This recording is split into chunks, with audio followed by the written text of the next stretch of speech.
Hey guys, this is Neko Noir 1, and today I wanted to talk to you guys about molds and making them, which is pretty exciting. There are a lot of options out there when it comes for molds, and they can be pretty spendy when you're buying them on Etsy or eBay or wherever. And so here are a couple of the different options. I'm going over the sort of silicone putty options. The other way to do it is to get or make a vacuum former, which is what those plastic molds are made from. But that's a completely different story. So first up, we've got Amazing Mold Putty. This stuff seems to be what everybody uses. It's available most places and is super easy to use. The alternative though to this is this stuff. This stuff is awesome. This is Easy Mold silicone putty. I think the price is around the same for the both of these, but let me tell you about the difference between the two. So Amazing Mold Putty, it's awesome for clay. Clay, this stuff is perfect. Resin, it'll work, but generally speaking, it'll ruin the mold. Like when you pour your resin in, it's cured, it's dry, you go to pull it out, you'll end up with a lot of yellow bits, especially depending on how detailed the mold is. If you're doing a mold and using it with resin where it's not that detailed, then it should be fine, hopefully, but not always. So this is perfect for clay.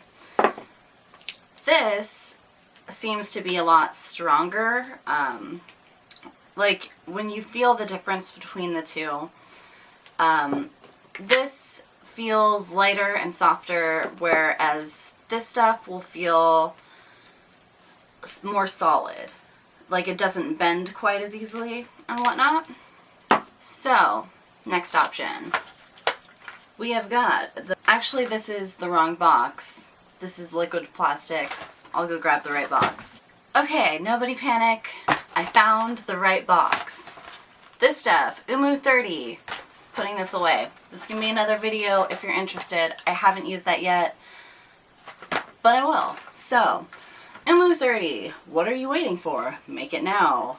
Easy to mix and pour, directions included. I haven't used it yet, so I'm going to, like right now, and you are going to witness me using this stuff for the first time. Hopefully I don't completely injure myself or like make something explode, or I don't think that's even possible, but sometimes I can be a little bit of a klutz, which it's interesting that I got into crafting.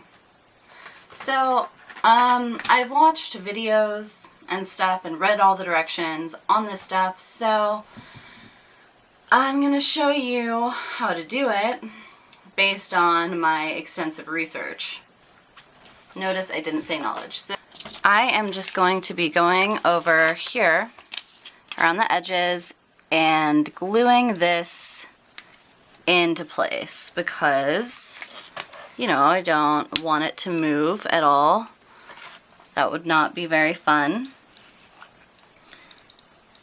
Especially since this is liquid, so, you know, don't want that to go where it shouldn't.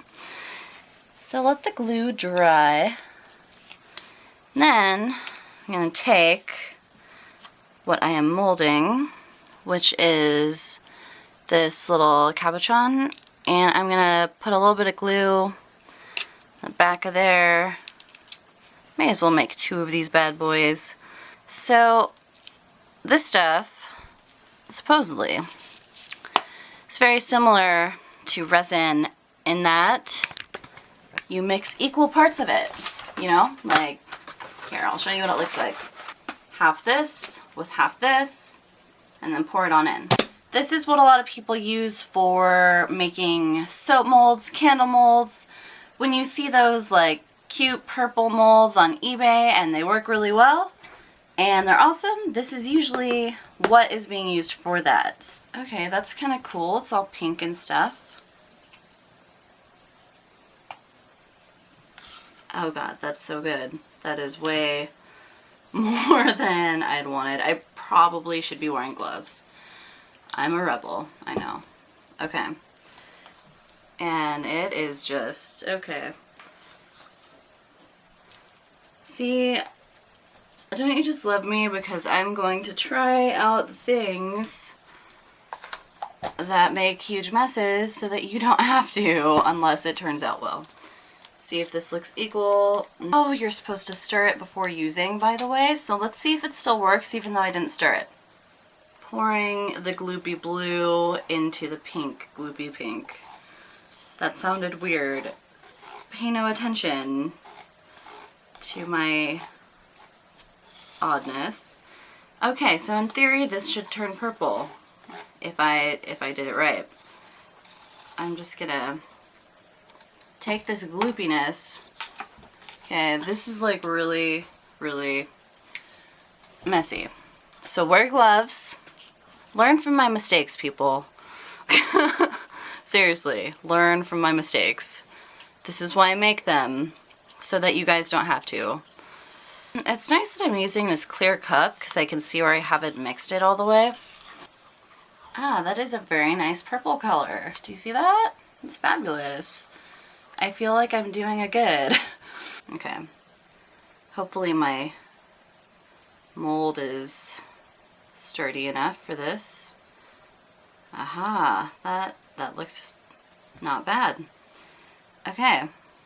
I think that's good. Oh yeah. This stuff is seriously like, I don't even know, man. I'm a mess. I'm a mess right now. Ugh. Okay, so I poured my gloopy bits. It's, you know, it's gloopy and gross and purple, but there's still other weird gloopy things that need to be cleaned, so we've done that, and I'm going to show you some other mold making things, and we will come back to this and see how it turns out later after the gloop has dried. Now I'm going to show you how to use the amazing mold putty. Pretty easy, there are lots of videos on it, but felt like I may as well. So personally, I like it when my molds still look good, even though it doesn't matter that much because all that really matters is how they come out. But I'm just using this cookie cutter and using hot glue to glue it down. And I'm going to take my little cabochon and glue it right in the center so that it doesn't lose place. This is really one of the best methods that I found when it comes to ensuring that you don't completely mess up your mold. And you just take equal parts of the putty. I mean, it's not an exact science. I mean, never mind. This is for science, so, you know, deal with it. So, we've got our two pieces, and one thing about the amazing mold putty that kind of bugs me is that it hardens really quickly. So, when you start mixing it in your hands, you kind of have to work really fast. And I try to use a circular motion, because if you fold it over, you can get folds, I guess, and lines in your putty, which can affect the outcome of your mold. And just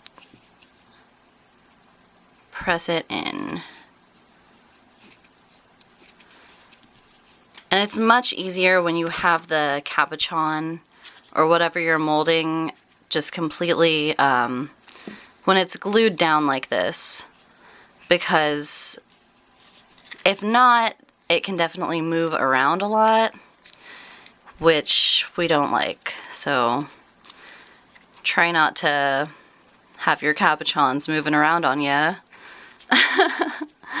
Okay, anyway, Neko Noir 1 is a total dork, guys. I don't know if you were aware of this, but it's cool. Alright, so there's my there's my thing. I'm gonna let this sit for a little bit and I'll pop it out and show you guys what it looks like. But next, we have more. Oh yes, we have more. Okay, we haven't even gone over the purple. Actually, there are 2 purples, aren't there? Anyway, again, I am going to not zoom in on my face. So again, I mean, this is getting really repetitive, but I'm just gonna glue my my majigger to my other thing to my thing, and you know, it'll all be good. And because, you know, if I didn't do this, I would probably mess it up. Seriously. Like, the things that I do because I know myself all too well. Like, this is one of the reasons that I don't work with clay a whole lot.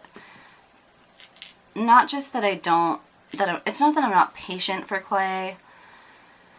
It's that I'm a klutz. So, anyway. So, same thing here. We are going to take equal parts of purple and white, blend them together, stick them in this here lovely cookie cutter with the cabochon. See how it's glued down? I'm really happy about that because it means that it's going to be fine, that, you know, it's going to work. So, anyway, I'm going to do this now. One of the nice things about the purple putty, the easy mold, I will post links to these products, but one of the nice things about the easy mold is that you don't have to work as quickly as you do with the amazing mold putty. Like with the amazing mold putty, I swear I'll be mixing it and I go to put it over my mold and it's already hardened. And I can't tell you how much amazing mold putty I have wasted because apparently I'm not fast enough with it. But I mean, it's ridiculous. You want to mix it until there's just like no white, until the colors are completely blended, as with both of these. So just push it down. Okay. And you can also use something other than your hands to flatten this out. I'm just feeling like using my hands to flatten it out. Like, see how there's a little bit of like white bits and stuff? That's okay. It's not going to have any ill effect on your mold. Should be fine. So, hang on. Oh gosh, that is way too much zoom. I need to unzoom myself. No, no more zoom. Hi. Okay. So I'm gonna let these various molds sit, cure, see what happens, and I will check back with you once they're done. Hey guys, so I waited overnight and all my molds are ready. This one, the oomoo, I had to let it sit overnight, and you might have seen in the video how there were like bubbles that appeared on the back, and that just sort of leveled out, which is cool. So let's see if I failed or not. Just pops right out, or it should. Okay, so one thing that I did wrong, learn from my mistakes, is when I glued it down, I didn't glue it down all the way, but that's okay for resin because, here, I can actually just, but I don't know if you can see here. I can probably just peel this off actually. Yeah, this extra just peels right off perfectly actually. And the cool thing about the liquid is you can get really detailed molds, like those 3D flowers and all kinds of good stuff. So, and it's super bendable and soft, and it's totally going to be awesome to work with. So there's that one. And here is the whatchamacallit. Okay. So here's the one I did with the Easy Mold putty, and it came out perfectly actually. And now for the amazing casting. Came out a little bit funkier, but it still works. So to recap, this is perfect for clay. All of these are great for clay actually. Perfect for clay, not so much for resin, although you can still use it, but you will end up only being able to use it once, tops a couple times, depending on how detailed it is, and then you'll end up with bits of this yellow attaching to your mold. So this stuff, awesome for resin.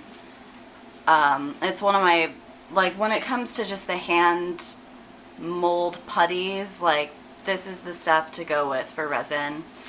And this is my absolute favorite. These molds last forever. Like, I've had some molds that were made with this stuff, and they have lasted so long through so many castings and have retained their shape, and I've never had any problems whatsoever with them. So yeah, good luck in all of your mold making endeavors, and I hope to see you again soon. Please let me know if you have any tutorials that you would like to see me do, or you have any questions, comments, leave them down below.